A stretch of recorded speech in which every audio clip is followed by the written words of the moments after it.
Dalam tahun ke-27 zaman Yerobeam, Raja Israel, Azaria, anak Amazia, Raja Yehuda, menjadi raja.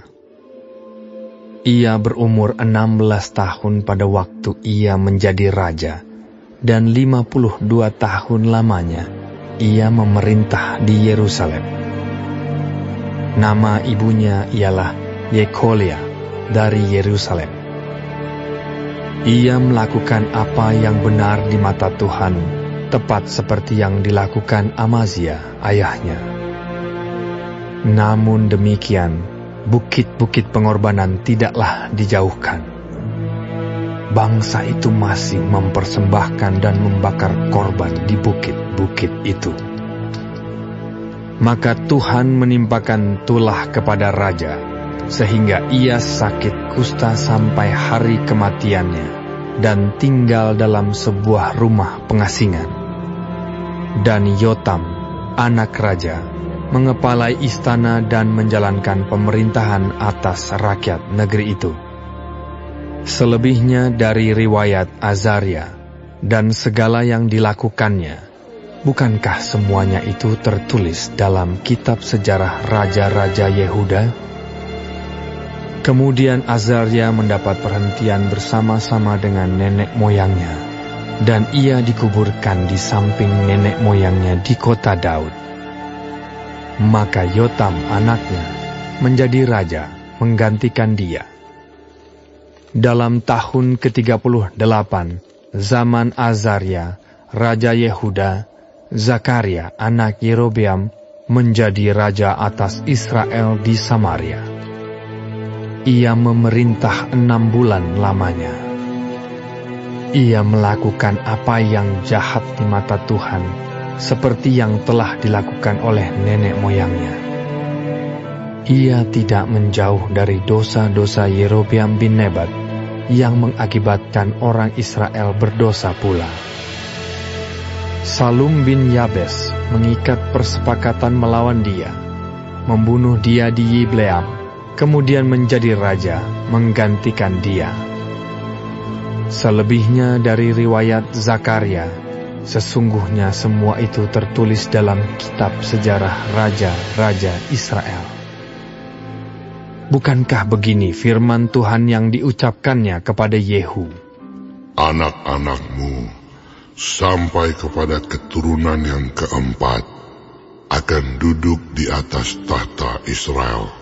Dan terjadilah demikian.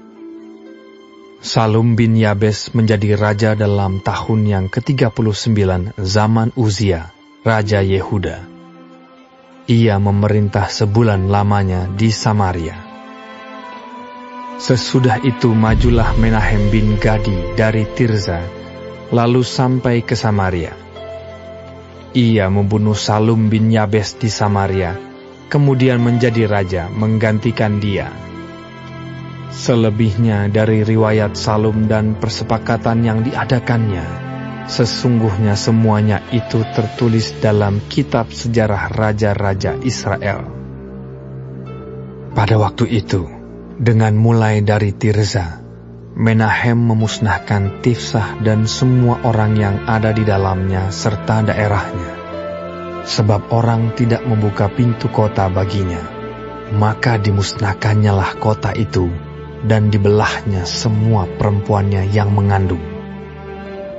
Dalam tahun ke-39 zaman Azaria, Raja Yehuda, Menahem bin Gadi menjadi raja atas Israel. Ia memerintah 10 tahun lamanya di Samaria. Ia melakukan apa yang jahat di mata Tuhan. Sepanjang umurnya ia tidak menjauh dari dosa-dosa Yerobeam bin Nebat, yang mengakibatkan orang Israel berdosa pula. Pul, Raja Asyur, datang menyerang negeri itu. Lalu Menahem memberi 1000 talenta perak kepada Pul, supaya dibantunya dia mengokohkan kerajaan itu di tangannya. Menahem mengeluarkan uang ini atas beban Israel dan atas beban semua orang yang kaya raya untuk diberikan kepada Raja Asyur. 50 shikal perak dari setiap orang. Lalu pulanglah Raja Asyur, dan ia tidak tinggal di sana, di negeri itu. Selebihnya dari riwayat Menahem dan segala yang dilakukannya, bukankah semuanya itu tertulis dalam kitab sejarah raja-raja Israel? Kemudian Menahem mendapat perhentian bersama-sama dengan nenek moyangnya. Maka Pekahya anaknya menjadi raja menggantikan dia. Dalam tahun ke-50, zaman Azaria, Raja Yehuda, Pekahya anak Menahem menjadi raja atas Israel di Samaria. Ia memerintah 2 tahun lamanya. Ia melakukan apa yang jahat di mata Tuhan. Ia tidak menjauh dari dosa-dosa Yerobeam bin Nebat yang mengakibatkan orang Israel berdosa pula. Lalu perwiranya, yakni Pekah bin Remalia, mengadakan persepakatan melawan dia dan membunuh dia di Samaria di puri istana raja. Beserta dia ada Argob dan Arie, serta 50 orang dari Bani Gilead. Dibunuhnyalah Pekahya, kemudian menjadi raja menggantikan dia. Selebihnya dari riwayat Pekahya dan segala yang dilakukannya, sesungguhnya semuanya itu tertulis dalam kitab sejarah raja-raja Israel.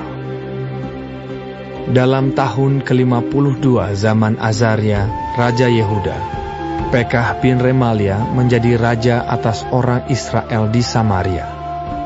Ia memerintah 20 tahun lamanya. Ia melakukan apa yang jahat di mata Tuhan. Ia tidak menjauh dari dosa-dosa Yerobeam bin Nebat yang mengakibatkan orang Israel berdosa pula.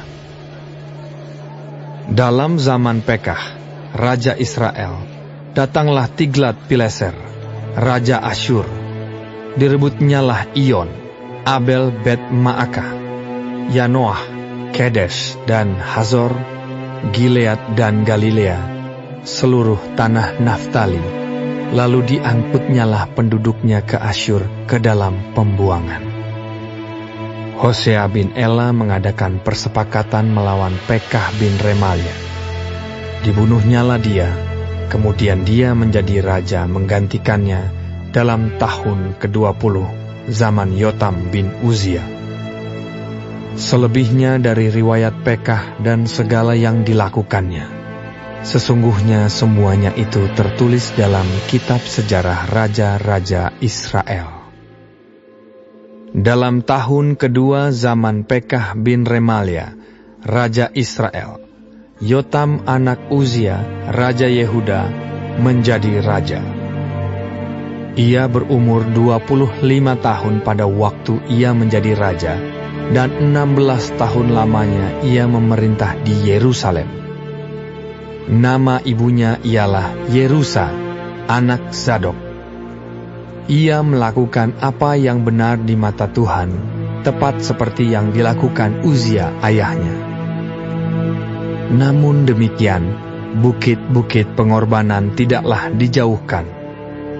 Bangsa itu masih mempersembahkan dan membakar korban di bukit-bukit itu. Ia mendirikan pintu gerbang tinggi di rumah Tuhan.